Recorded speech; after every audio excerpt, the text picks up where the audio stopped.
মেলা রান্নাবান্নার স্বাগতম।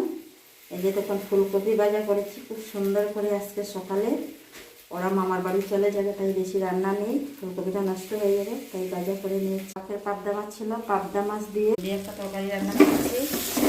ফোড়নে দিয়েছি তেল, কালো জিরে, পেঁয়াজ বাটা, আদা বাটা, কাঁচা লঙ্কা বাটা, শুকনো লঙ্কা, ধনে গুঁড়ো, জিরা গুঁড়ো, হলুদ গুঁড়ো সব দিয়ে ভালো করে কষিয়ে বেগুন দিয়ে কষিয়ে নিয়েছি। আর এখন দিয়ে দেবো আমি গরম জল, দিয়ে দিলাম গরম জল। আগুনটা নেমে গেছে, দিয়ে দিলাম।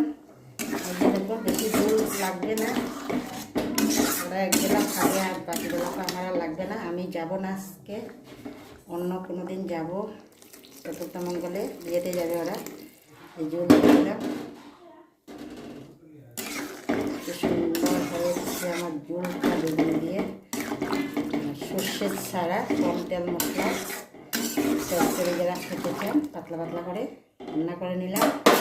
তরকারিতে দেবো ধনে পাতা গড়ে নেই, তাই এই দেখুন আমি একটা বালতিতে ধনে পাতা লাগিয়েছি। কয়েকটা তুলে নেব, নিয়ে তরকারিতে দেব। কয়েকটা হলেই হয়ে যাবে। তরকারি হয়ে গেছে। এই যে ধনে পাতা আর মাছ একসঙ্গে দিয়ে দেবো, দিয়ে দিলাম। এই যে দেখুন এরকম করে তরকারি খেয়ে দেখবেন, অবশ্যই খুব ভালো লাগবে।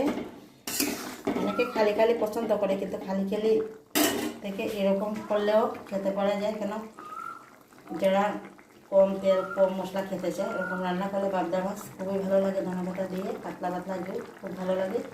অবশ্যই খেয়ে দেখবেন, ভালো লাগলে অবশ্যই লাইক কমেন্ট শেয়ার অবশ্যই করবে। আমার পাশে থাকবে, ভুল হলে ক্ষমা করবে। বাই বাই, টাটা বন্ধুরা।